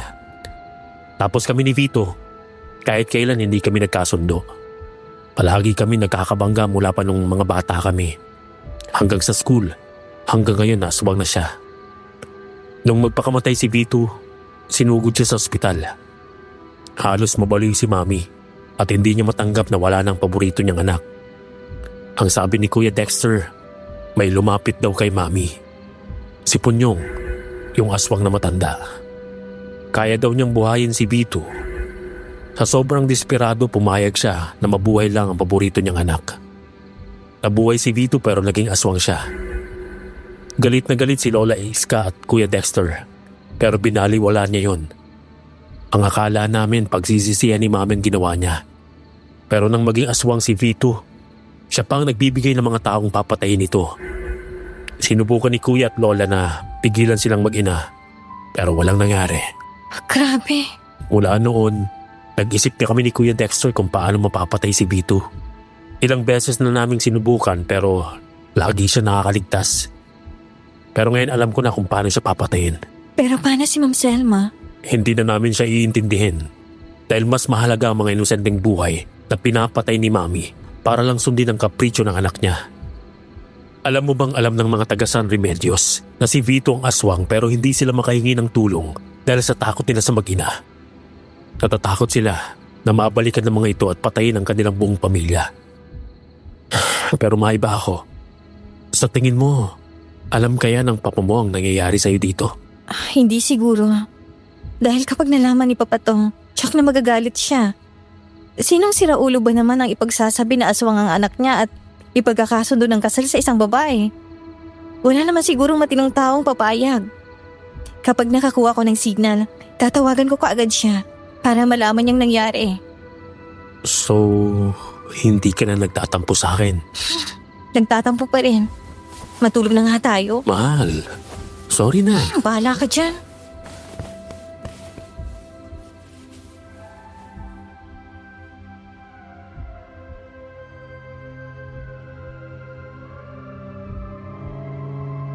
Alas 3 ng hapon. Habang naghihintay ako kay Emil na pumunta saglit sa bayan ng araw na yon, naglalakad-lakad ako sa labas ng kubo at naghahanap ng signal. Hanggang sa ilang metro pa lang ang layo ko mula doon, biglang nanlaki ang mata ko sa tuwa nang makita na nagkaroon ng 3 bar na signal. Madali kong tinawagan ang daddy ko at laking tuwa ko na sinagot naman niya yon.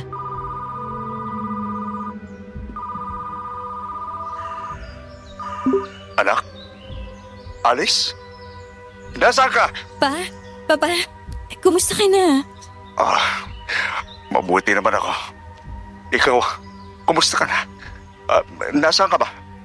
Tumawag sa akin si Selma. Naglayas ka daw. Papa, makinig ka sa aking mabuti. Huwag kang magtiwala sa mag-ina na yon. Hindi tao si Vito. Aswang siya. At si Ma'am Selma, konsentidora yon. Balak nila akong gawing aswang din. Kung ganon, nasaan ka? Nandito po ako sa bahay ng isang kaibigan na nakilala ko dito sa San Remedios. Buti naman at nasa ligtas kang lugar. Nang sabihin ni Selma na nawawala ka, agad akong pumunta dito sa San Remedios. Nandito ka? Nasaan ka ba? At pupuntang kita. Dito po sa may kakahuyan. Isang kubo sa bandang liblib. Tamang-tama rin po dahil may sasabihin ako sa inyo. Sige, hintayin mo ako at pupunta ako dyan.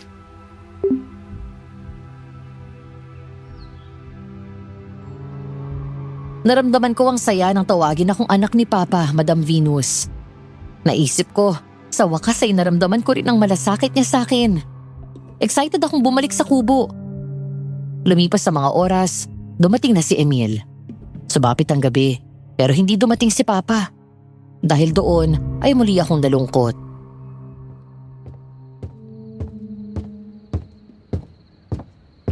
Bakit malungkot ka?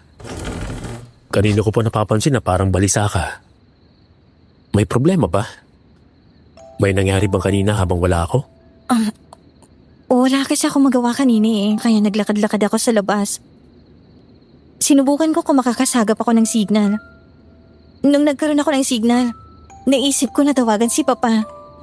Ang sabi niya pupuntahan daw niya ako dito. Pero hanggang ngayon wala pa rin siya. Huwag ka nang malungkot. Darating din yun, baka bukas. Baka nahirapan lang siyang harapin to. Ang mabuti pa, maligo ka na para makatulog na tayo. Okay.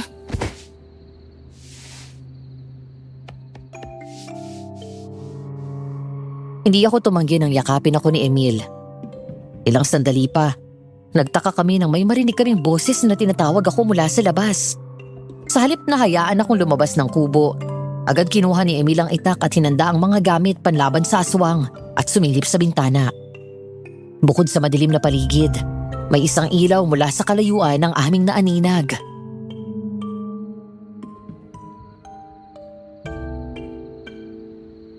Alice? Alice anak, nasaan ka? Si Papa. Sigurado ka? Oo. Boses ni Papa yun. Papa! Nandito na ako anak. Lumabas ka na dyan. Papa, dito. Pasok ka.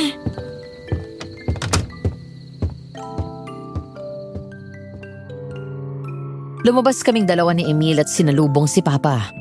Hindi ko maipaliwanag ang tuwang naramdaman ko nang makita ko siya. Tumakbo ako palapit at akma kong yayakapin siya nang bigla niya akong salubungin ng isang malakas na sampal. Dahil doon ay mabilis akong hinila palayo ni Emil. Walang yakang babae ka. Pinahiya mo ako sa mga muntiron. Papa! Narinig mo naman ang sinabi ko, di ba? Hindi tao si Vito. Aswang siya. At ilang beses niya nang pinagtangkaan ang buhay ko. Hindi ka papatayin ni Vito. Tama. Hindi kita papatayin. Dahil gagawin kitang kagaya mo. Pinagkanulo mo ang sarili mong anak? Subukan mong lumapit, demonyo ka, Vito! Papa! Sinabi mo sa kanilang kinaroroonan ko. Pinagkatiwalaan kita. Wala akong pakialam sa mga sinasabi mo. Ang mahalaga ay sumama ka sa akin pabalik sa mansyon ng mga muntiron. Kung ganun alam mo sa una pa lang na aswang si Vito. Pero pumayag ka pa rin at nilagay sa panganib ang buhay ng anak mo. Sino ka ba? Huwag kang makialam dito. Totoo ba? Totoo ba yun, Pa? Alam mo na sa simula pa lang aswang na si Vito pero pinagkasundo mo pa rin ako sa kanya. Oh, ano naman? Hindi ka naman niya papatayin. Gagawin ka lang naman niyang aswang. Anak, hindi mo ba alam? Swerte sa negosyo ang mga alagang aswang? Tingnan mo sila, Selma. Lumago ng gusto ang negosyo nila nung maging aswang si Vito. Napakahayop mo! Ngayon na may kailangan ka sa akin, anak, biglang tawag mo sa akin. Samantalang noon, parang diring-diri ka na tinatawag kitang papa. Paano mo nagawa sa akin to? Alam kong wala kang amor sa akin sa simula pa lang. Pero kahit paano, umasa pa rin ako na magkakaroon ka ng kahit konting malasakit sa akin. Dahil anak mo ako. Hindi ko akalain na ikaw mismong maglalagay sa akin sa panganib. Anong klaseng tao? Huwag mo akong maartihan ng ganyan, Alice. Susundin mo ang utos ko. Magpapakasal ka kay Vito. Sa ganitong paraan man lang, ay magkaroon ka ng pakinabang sa akin. Halos magpakaalila ako sa'yo. Lahat lang sinasabi mo sinusunod ko kahit lapag sa loob ko. Makamot man lang ako kahit konting pagmamahal sa'yo. Maramdaman ko man lang natatay kita. Tapos wala pala akong pakinabang sa'yo sa lagay na yon. Tama na ho! Hindi ako papayag sa gusto niyong mangyari. Hindi niyo alam ang ginagawa niyo! Sino ka ba? Bakit ka sabat ang sabat dito? Ako ang bunsong anak ni Selma. Kapatid ko si Vito. At matagal nang patay ang kapatid ko. Matagal nang hindi tumitibok ang puso niya. Sa demonyo niyo sinanla ang anak niyo. At hindi sa tao. Anak ka rin ni Selma? Masyado kang gaman, Papa. Hindi nakakapagtaka kung bakit iniwan ka ng asawa at mga anak mo. Dahil hindi ka marunong magmahal. Wala kang ibang inisip kung hindi ang sarili mo. Tama ng drama. Sumama ka na sa akin. Sige! Subukan mo! Emil! Papatayin kitang pakialamero ka. Mabilis na nakailag si Emil nang sumugod si Vito. Ako naman ay biglang napatakbo nang makitang palapit si Selma. Sinubukan din akong habulin ni Papa pero mabilis akong nakapasok sa kubo at naisarado ang pinto. agad kong nilak yun. Saka mabilis na naghanap ng maaring maipanglaban sa aswang. Nang makita ko ang pulbos na ginawa ni Emil, ay agad kong kinuha yon saka ang military knife nito. Pagkatapos ay saka ko lumabas at tinambahan ng saksak si Papa at Selma. Sige! Subukan niyong lumapit! Nasa na ba yung sinasabi mong punyong, Selma? Nang matulungan tayo rito. Wala na siya. Patay na. Napuruhan ng huli nilang sinugod itong si Alice at Emil. Paano ngayon yan? Si Vitong bahala. Bagay kayong dalawa. Pareho kayong mga walang kwenta. Ikaw, paano mo nasisikmura na buhay nga ang anak mo pero demonyo naman?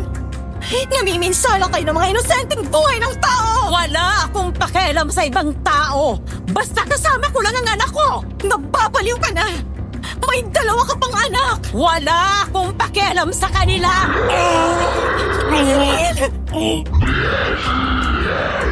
Nang subukan akong sunggapan ni Selma ay mabilis kong ginalaw ang kamay ko at nadaplisan siya ng talim ng hawak kong kutsilyo. Pagkatapos ay agad kong tinulungan si Emil. Nang sandaling yon ay naabutan ko siyang may galos na sa braso dahil sa kuko nito. Hawak ni Emil ang mga kamay ni Vito na nakaumang sa kanyang mukha ang mahaba at matalas nitong mga kuko. Malakas itong sinipa ni Emil sa tiyan, saka mabilis na ginalaw ang kamay at sinaksak si Vito sa tiyan.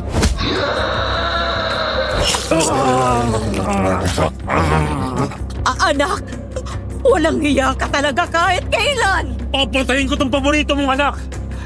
Masyado na kayong maraming buhay na napipinsala dito sa San Remedios! Sinasamantalan yung kahinaan nila dahil lang takot sila sa inyo! Subukan mo kung ayaw mong itakwil kita ng tuluyan. Hindi mo na kailangang aksayahin ang panahon, Mi! Dahil mula nang ipinanganak mo ako, wala ka nang pakialam sa akin! Kaya bakit kita pakikinggan ngayon? Dahil ang pamilya ko lang na tinuturing ay si Kuya Dexter at Lola Iska! Suwael!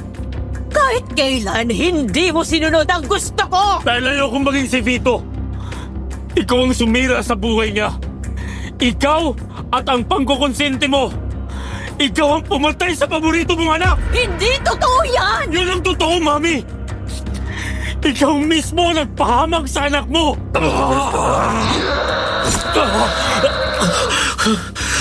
Bitaw mo siya!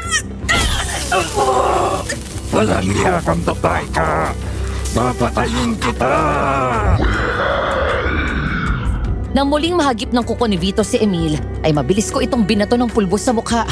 Nalapnos ang balat nito sa mukha na parang nabuhusan ng asido. Matapos yun ay napaluhod dito sa sakit. Nagmamadaling nilapitan ito ni Selma at natatarantang dinaluhan ng anak. Anak, ang mukha mo! Huwag kang mag-alala. Si Mami ang Huwag kang makikialam. Nagulat kami nang biglang sinakal ni Vito ang ina. At nang tumayo ito ay sinama nito si Selma habang nanggigigil sa galit. Isang klase ng galit na ngayon ko lang nakita sa mga mata ni Vito. Hanggang sa ang sakal na yon ay humigpit ng humigpit na nagsisimula ng magkulay violet ang mukha ni Selma. Vito! Bitawan mo si Mami! Tama na. Pagod na kung sundin ka. Ikaw ang may kasalanan ng lahat. Ikaw lang naman na may gusto nito, di ba? Ang gawing aswang si Alex para sa prestige negosyo ninyo na mamaya. Ikaw ang nag-brainwash sa akin. Nakulin siya. Pero ayoko na makinig sa'yo. Naiinggit na ako. Alam mo ba kung bakit ako nagpakalang noon sa masamang bisyo? Kung bakit ako nagpakamatay? Para makalayo sa'yo. Anak, hindi totoo yan! Walang totoo! Para makalaya ako mula sa'yo. Dahil sakal na ako. Ingit ako kay Kuya Dexter at Emil. Dahil may karayaan sila. Tabantanan ako. Ginawa mo kong preso. Kinamumuhay kita. Sinira mo ang buhay ko. Bakit mo pa ako pinuhay ulit? Bakit? Bakit mo mo ginawang halimaw? Napakabukas sa sarili mo. Wala ka nang ibang inisip, kundi ang gusto mo. Vito! Wag!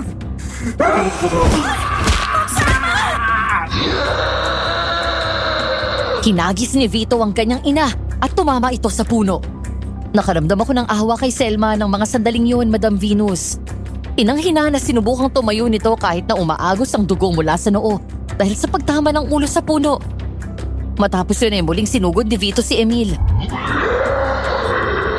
Papatayin ko kayong lahat!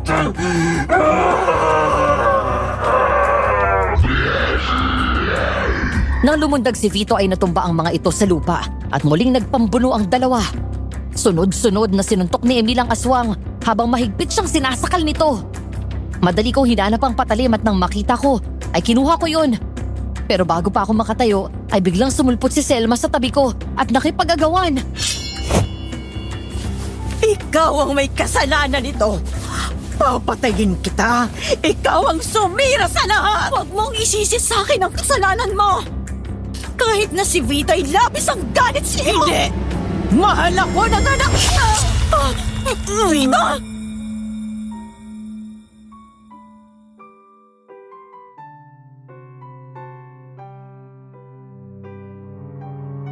Hindi ko alam ang eksaktong nangyari. Basta nakita ko na lang sa malayo si Emil na tulala. Sa halip na naglalaban, nakita ko na lang si Vito na nasa likod na ng ina. Pagkatapos ay biglang lumiyad si Selma. Maya-maya ay umagos ang dugo mula sa bibig nito. Nang matumba ito ay sinundan nito ng tingin ng ina habang tumutulo ang dugo mula sa mga kuko nito.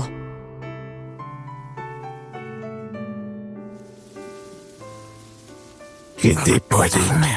Ako lang ang mapupunta sa impyerno, Mami. Kailangan magkasama tayo. Mami! Bakit mo siya pinatay? Alam kong mali ang mga desisyon niya pero pagkatapos ng mga ginawa niya para sa'yo? Dahil baka buhayin na naman niya ako kapag namatay ako. Alam mo ba kung bakit kita hinahabol, Alice? Dahil ang dugo mo ang pinakamatamis na dugong natikman ko mula nang naging aswang ako. Kahit natakot ka sa akin, hindi ka nagpasindak. Pinakisamahan mo pa rin ako. Noong nasa kotse tayo at hinatid kita sa apartment mo, pakiramdam ko, normal na tao ulit ako. Lumalabas, nakikipag-date. Sayang, hindi kita nakilala ng mas maaga. Pero huwag ka mag-alala. Hindi na kita gagambalain pa. Malaya ka na. Paano ka? Saan ka pupunta? Pagod na ako. Gusto ko nang magpahinga. Emil, patayin mo na ako. Gawin mo na yung dapat mong gawin. Wala na si Mami. Wala na magdidikta sa akin kung kailan ako dapat mamatay at mabuhay. Vito! Totoo ang sinabi ko. Mas malaki ang inggit ko sa'yo. Kaya galit na galit ako. Dahil mas natitikman mo pa ang kalayaan kumpara sa akin. Kaya sige na, gawin mo na. Pero Vito... Sige na!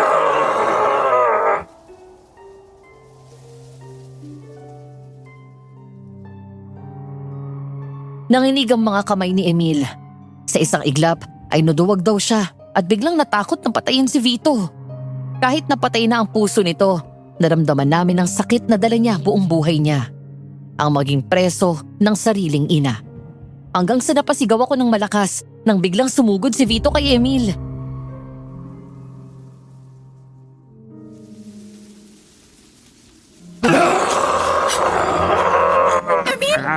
Vito! Huwag!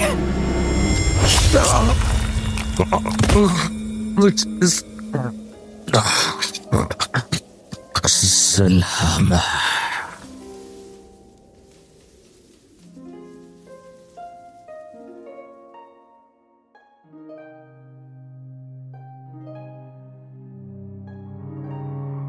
Formal lang mukha na nilapag ko ang resignation letter ko sa ibabaw ng office table ni Papa. Hindi ito makatingin ng diretsyo sa akin. Halatang guilty. Dahil noong nagkagulo sa kubo matapos akong ipagkanulo kay Vito at Selma, siya ang kauna-unahang tumakas at pinabayaan kami.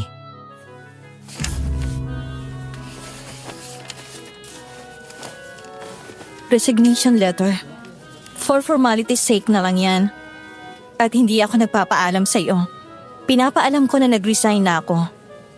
Hindi lang bilang sekretarya mo, kung hindi mas lalo na bilang anak mo. Sana nga hindi na lang kita hinanap eh. Kasi baliwala rin naman pala. Dahil parang boss ko lang ang hinanap ko at hindi ang ama ko. Mula ngayon, mag-isa ka na.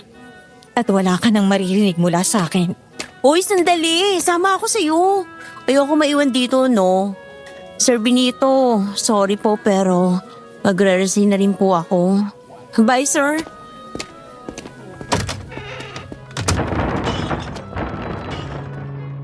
Nang makalabas kami sa kwarto ay narinig namin ni Amor na nagbagsakan at nabasag ang mga gamit.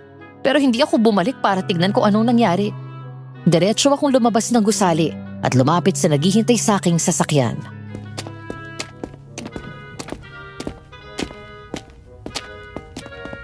Uy, ano? Tuloy ka na ba? Oo, doon ako maninirahan. Sana naman kaya ako maghahanap ng trabaho nito. Nangangailangan si Kuya Dexter ng bagong secretary. Siya na nag-take over ng kumpanya. Kung gusto mo, tara-recommend kita. Ay, sige. Tawagan kita kapag nakausap ko na siya.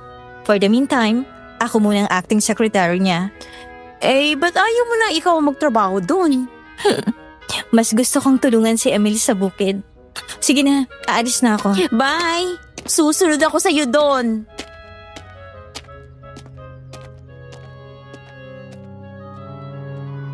Mula sa Maynila ay bumiyahe ako pabalik ng San Remedios. Sinadya kong hindi sagutin ang mga text at chat messages ni Emil para sorpresahin ito. Hindi ko sinabi na pagbalik ko doon ay hindi na ako muling aalis pa.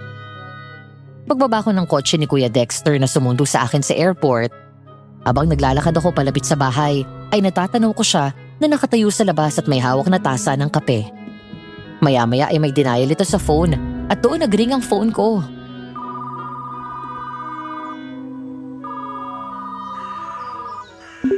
Ay, salamat mahal. Tumawag ka na rin.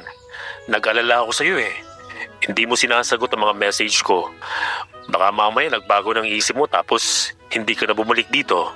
Ganun na nga dapat ang gagawin ko eh. Ha? Bakit? Ayaw mo na ba sa akin?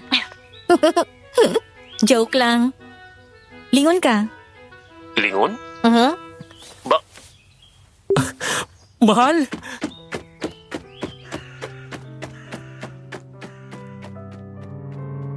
Agad binaba ni Emil ang tasa at phone. Pagkatapos ay tumakbo siya palapit sa akin at agad akong niyakap ng mahigpit. Hindi mawala ang ngiti ko na gumanti ng yakap sa kanya. At nang halikan ako ni Emil ng matagal, ay walang pag-aalinlangan na tumugon ako.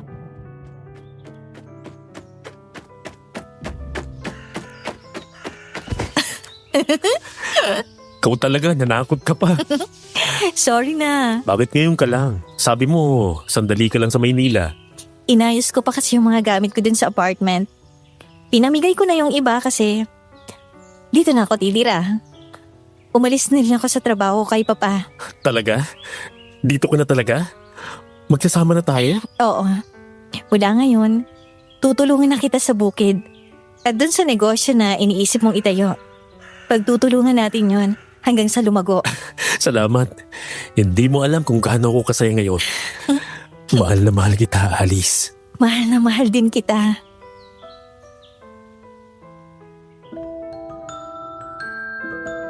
Madam Venus, mula noong umalis ako sa Maynila ay hindi na kami nagkita ni Papa. Nabalitaan ko na lang na may sakit siya at ang tanging nag-aalaga ay ang kasambahay. Sinubukan ko siyang puntahan pero hindi ako hinarap nito. Mataas pa rin ang pride niya. Sa paglipas ng panahon ay natutunan ko siyang patawarin.